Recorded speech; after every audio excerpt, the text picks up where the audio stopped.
And welcome to Leadership Redefined. We have our special guest here, Terry Earley. Terry, welcome. And of course, Anthony and Rich are here as well, and my partners in crime here. Terry, I'll let you introduce yourself, and we'll get into a little bit about leadership, your leadership style, and some other interesting topics that we discussed offline, but I think are going to be interesting to hear for our audience. So welcome, Terry. Great. Thank you, Al. Appreciate it. And Rich and Anthony, good to see you guys again. My name is Terry Earley. I have been in the K-12 field for 31 years. I started out in 1976 as a teacher of social studies. I taught grades 7, 8, and 9, and that's when I met Dr. Richard Bernardo, who was just Mr. Bernardo at the time, and I was Mr. Earley at the time. We were both just young bucks teaching. And actually, Richie, even back then, was being very innovative and doing simulations and things like that, which were really great for us social studies teachers. I was also a coach for different sports. I was a class advisor. And then in I think it was 85, I moved over from what was then Peconic Street Junior High School, now known as Ronkonkoma Middle School, to the other end of the district to Oakdale Bohemia Junior High School, where I became Dean of Students, and I spent 22 years there as Dean of Students, Assistant Principal, and Principal. Along the way, in that journey, I earned my doctorate from my PhD from NYU. I was also an adjunct assistant professor at Dowling College, now defunct Dowling. It wasn't me, don't blame me. I left before they went out of business. Yeah, maybe it was Richie's, because Richie worked there too. And I also worked over at St. John's when they had a satellite site at the old LaSalle Military Academy off of Montauk Highway. I retired in 2007 as principal of Oakdale Bohemia Middle School. We made the transition from junior high to middle school. I retired for a weekend. I retired on a Friday. And that Monday in 2007, I started working full-time for Stony Brook University. I was the assessment coordinator for 10, 11 years, working with all the teacher ed programs and ed leadership programs. And then about 2.5 years ago, I became the director of all the different programs that we have that deal with teacher certification and the AGC in ed leadership. And hence, I'm here. Now, also, just a little state of fact, I don't think Richie would argue with this, but I think I was Richie's inspiration for getting his doctorate, because I got mine before Richie. And Richie said, wow, he goes, that guy could get his doctorate. Anybody can get his doctorate. So I think Richie went ahead and got his doctorate. And I think I was his inspiration, though. I never charged him a fee or anything, but I think so. You were my inspiration in many ways. Let's not talk about that. So, Terry, I think like us here, you have this unique experience. Not every a lot of people are either in K-12 or in higher ed. They may dip their toe a little bit in one or the other, if that. So you have really unique experience, specifically in leadership. So I'd love to hear a little bit on your leadership style overall, and maybe a juxtaposition of leadership in K-12 versus higher ed. Are there any differences? Have you evolved as you come into higher ed? Those kind of things. I'd love to hear from you. You know, I don't see any difference in leadership styles, no matter what level you're on. I always thought it was, I used the 3 C's. Collaborate, commit, and then communicate, or collaborate, communicate, and commit. I really think you have to collaborate with your staff, your faculty, no matter what level you're on. I think you need to be the guy who makes, or the woman who makes the decision in the end. But if you think you have all the answers, you're definitely wrong. And that's why you need the conversation and the communication from your colleagues. And I truly call them colleagues, because they are.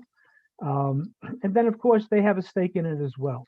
So I think when you go out to, let's say, produce program A, you may know exactly what you want to do, and you may know the path you want to go down to get there. But you know what? If you talk to people, you collaborate with people, you ask them their advice, what do they think about it? They're going to come up with ideas you never thought of. They're going to come up with stumbling blocks you never thought of.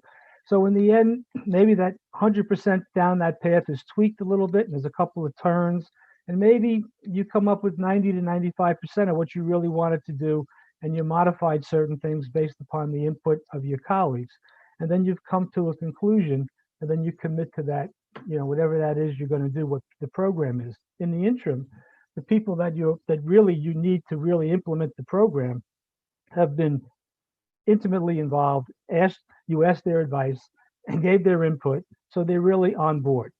The old top-down type of leadership that was probably in the 40s and the 50s and probably leaked into the 60s is long gone, particularly with education. When you think about the fact that our staffs are well and highly educated professionals, you need to hear their voices. You also need to know, I am a true believer that all of education, what really is important, happens in a classroom and with a teacher. So you could be a leader and you could say, we're going to do X. And if the person in the classroom doesn't believe in X, when they close that door and go into the classroom and teach the kids, guess what? They're not doing X. Or if they're doing X half-heartedly. The kids know it or whatever it's going to be, and it's not going to be that successful. That's why you really need everybody on board as much as possible. And in the end, though, you make the decision. It's your responsibility to make that decision. But in this case, you have people that come on board. Al, I don't see that any different in the college level. I work with 8 different directors and a whole bunch of faculty members, all, again, highly educated, highly experienced, and usually know more than I do in any one given time. So it has to be a collaborative, communicative process. I don't see any difference. I probably, you probably get the same thing in corporate education as well, or corporate life as well. Leadership is leadership that way. I don't think you see very many top-down education leadership programs that really work anymore, or people that do that, unless they're just so dynamic, they create a cult. I don't think that's going to work. So that's my theory. Basically, it's pretty simple. Rich, Anthony, questions for Terry? Rich, you're muted, Rich. No.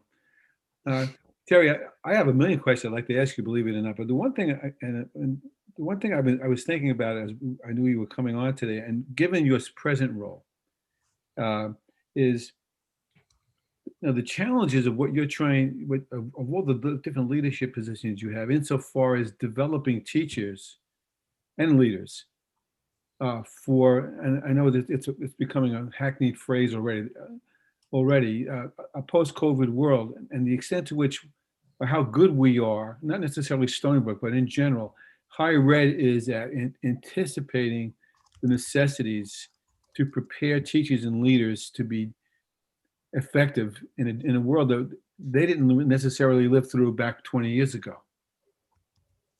Yeah, I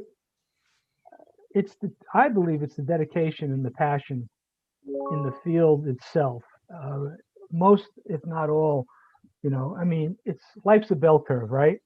So in the meat of the bell curve, within those 1 or 2 standard deviations, you will have most of the teachers that lie, and they have, to some varying degree, a great deal of passion, to some passion and vocation for what they do.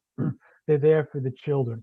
So that motivates them to make changes sometimes that you might not get if you're in another corporate type of job where you don't have the same type of association with the product that you're producing, etc. In our case, we're dealing with children. We're dealing with someone's most important resource. We're dealing with our civilization. So I think you'll find, usually, for the most part, for the varying, but for the most part, people who are very dedicated and will go out of their way to change. And this COVID situation, you basically saw that. Teachers who were at home, teaching on the fly, learning as they started working on this stuff, with some of them never dreamed of doing, didn't make excuses, had their own kids at home at the same time, and yet they really pretty much got through it. I think it's the kind of person that's attracted into education that gives us that kind of advantage, if you will, and leaders as well, because we do have a mission. I always say, if you come into education, you think you have a job, leave. You have to have a vocation. You have to have a passion for what you do. You're dealing with children. And if children can't, they're going to make you laugh and they're going to make you cry. That's just the way it is. And if they don't make you laugh and they don't make you cry, then your heart's not really in it. You're not really going to be a great teacher. So I think we have that advantage, Rich. And I think most of the kids that come into our programs are, have somewhat of a calling, not to be corny, but sense that calling. And again, to a varying degree, some are going to be spectacular just as natural people, just like they're natural athletes. There are some that just take to the art and the science of teaching, right? There's two components to teaching, just like there is to leadership. There's an art to it and there's a science to it. And we can always teach the science. This is how you manage a classroom. This is how you write a unit lesson plan. And then there's the art of teaching. How do you engage a child to something that's almost innate? Some people know better than others. Someone comes in the room, your antenna goes up. I think they're off a little bit. They look a little sad. They look a little disturbed. That's hard to teach, but you can at least make people aware of it. And there are those that are just instinctually do that. So when you get that teacher that's both, has the science and all the tools in the toolbox plus the empathy and the art of teaching, that's when you have, a great teacher. And I think by the nature of who comes into our profession, it's easier for us to do that, easier to prepare them. Heck, the younger teachers have taught a lot to the older teachers recently. And we've seen that with the COVID situation. We've had so many comments from our cooperating teachers about thank God Joey was here. Thank God Joan was here, because they really taught me how to use this application or how to do this on Zoom, and it was a combination and a cooperation and a collaboration of this new teaching. So I think with leadership, what we have to do is we have to always make sure that our teachers, no matter where they're at in their career, they're still trying to learn, improve, and get better. That's the kind of teacher you want. Terry, does that happen? I'm curious, in your role or in your circles with leadership prep programs, does it happen organically to sort of have them try to shift their mindset post-COVID?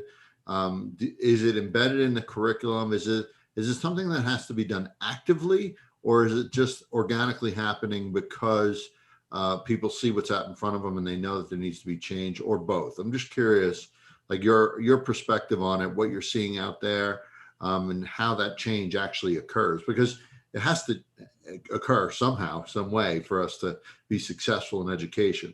I'm curious. Yeah, I think it's a combination of both. I mean, it's some of it's organic, and some of it kids come into class and they've already looked at certain applications, they've already practiced them, and they actually teach us.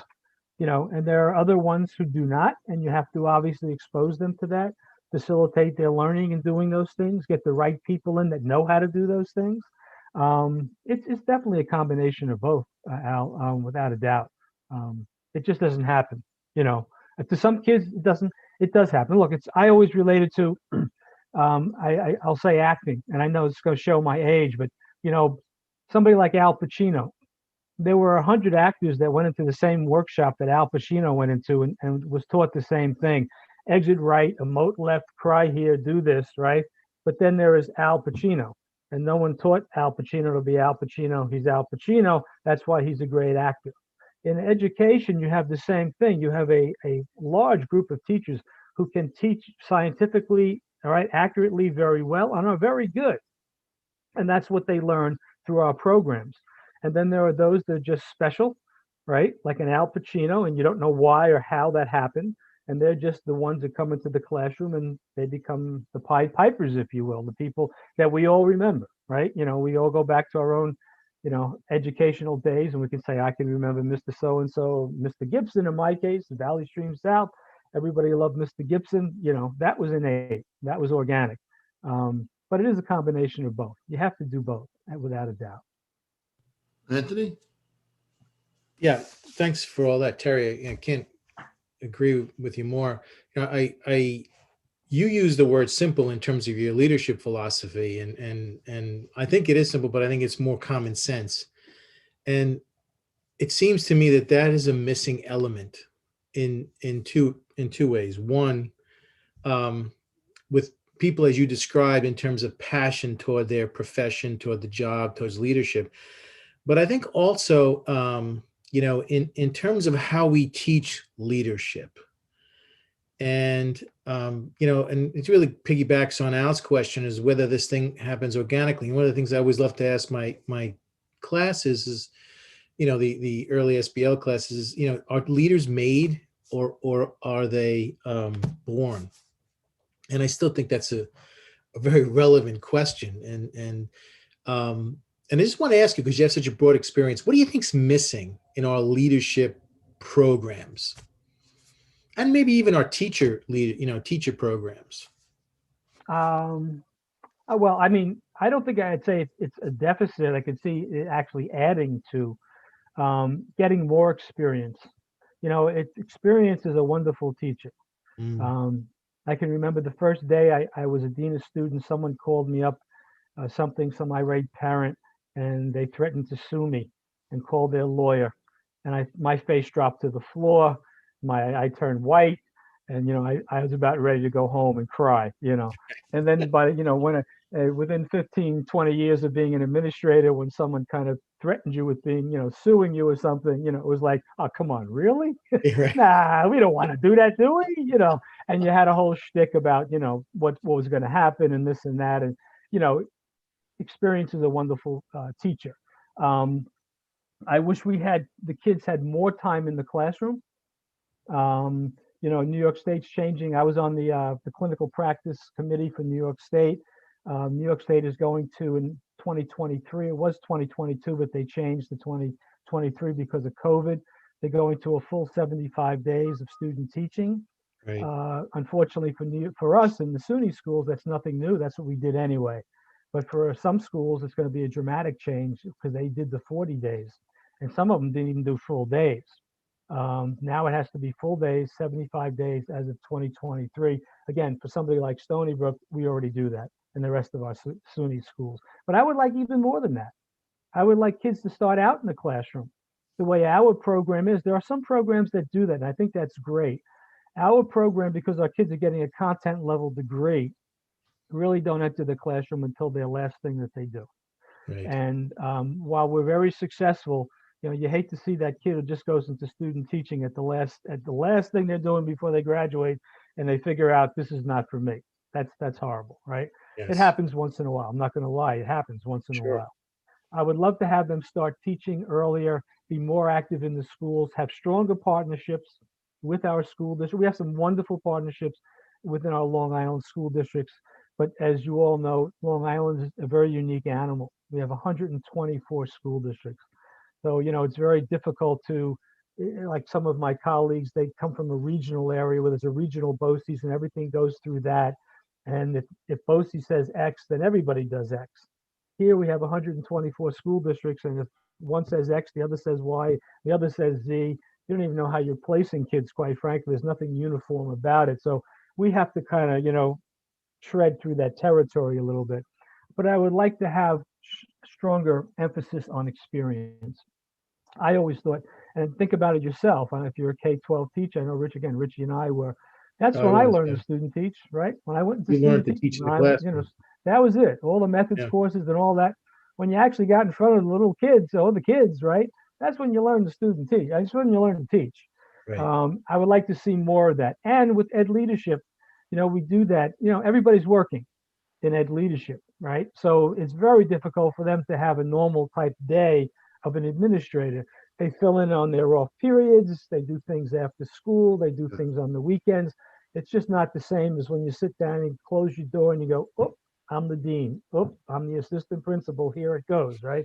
I would like to see more of that. I don't know how we do that. I don't think we really can. But that's what I would like, Anthony. I would like to see more experience mixed in with the actual programs that we have. I mean, that makes great sense. I mean, we've talked about many years doing something similar to how they train doctors. Yeah, well, I always thought I've been a big advocate of the fact that I think our student teachers should be paid, very much like a doctor gets paid in a residency. Exactly. Very much like a plumber gets paid as an apprentice. Exactly. You don't have to give them a full teacher salary, but these kids are working 5 days a week. In the end, they're taking over usually the 5 classes, and some of these kids, in order to get through school, have to work. And we virtually tell them, as student teachers, you can't. It's virtually impossible to do. And a lot of kids, that's a very, very tough thing to do for a whole semester. So I agree with you 100%. I look at it at a much more professional level. They should be paid to student teach.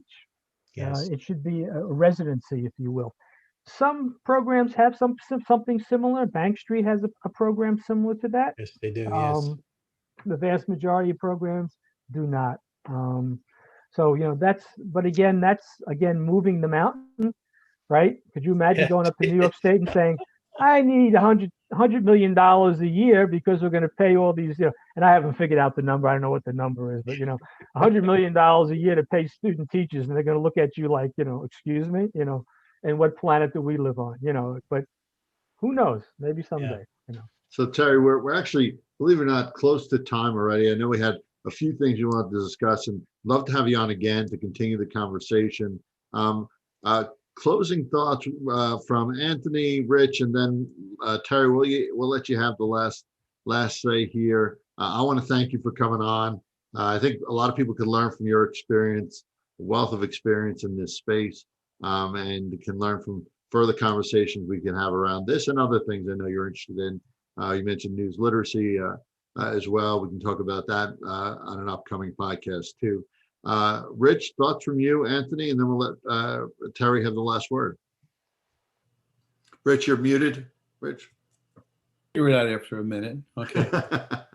Terry, first of all, I appreciate that you were able to come on, and I appreciate the just who you are, not as Terry, believe it or not, as much as the kinds of experiences you bring from two ends of the world, so to speak, and then bring it back to who we are as a whole with a W. Because I very much appreciate, I always have, but I always very much appreciate how you frame things. You have a way of framing very complex issues. And the complexity, to come back to Anthony's question about creating leaders for the 21st century, again, in quotes, or teachers for that matter, is something a lot of people have lots of opinions about. But the way you frame it, you simplify it in the sense that we really know what the purpose is, which, oh, by the way, is kids. And I think that's believe it or not, that's refreshing. And I like the way you do that, and I like the way that you speak to at the same time the complexity of your own jobs necessities to make that simple piece work. So thanks a lot, and I look forward to talking about those other things you mentioned off camera, because I have some strong opinions along the same lines you do. So we should have some fun with that. Thank you. Appreciate it, Rich. Thank you very much. Anthony? I mean, I just want to reiterate, and piggyback off of what Rich is saying.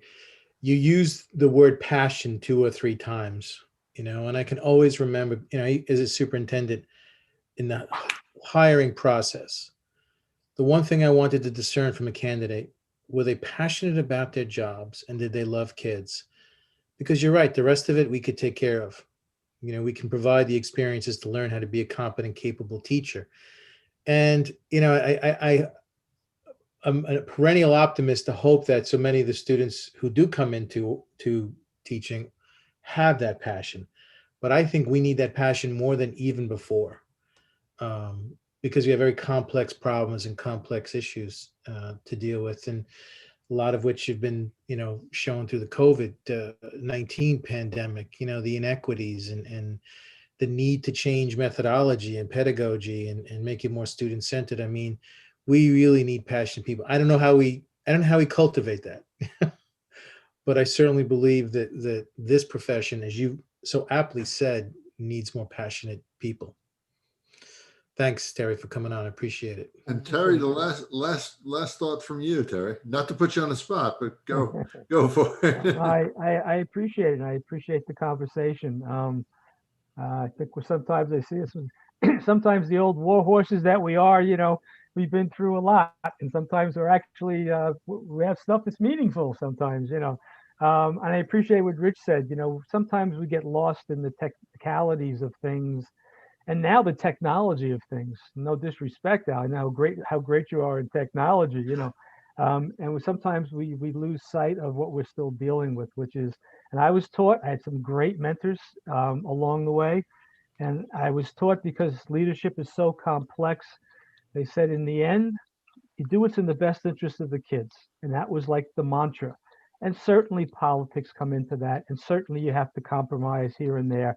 So I don't want to be Pollyanna about it, because everybody had to do a dance once in a while and, compromise here and there. But if you keep that kind of thought in your head, what's in the best interest of the kids, I guarantee you that vast majority of the times you're going to come out on the right end of the decision, and in the end really help kids. And I think that's what we have to have. How do we train kids like that, Anthony? I'm not exactly sure. There's no magic book or anything else, I think, but I think that's what we have to try to convey to our students that we have now and our leaders that we have now.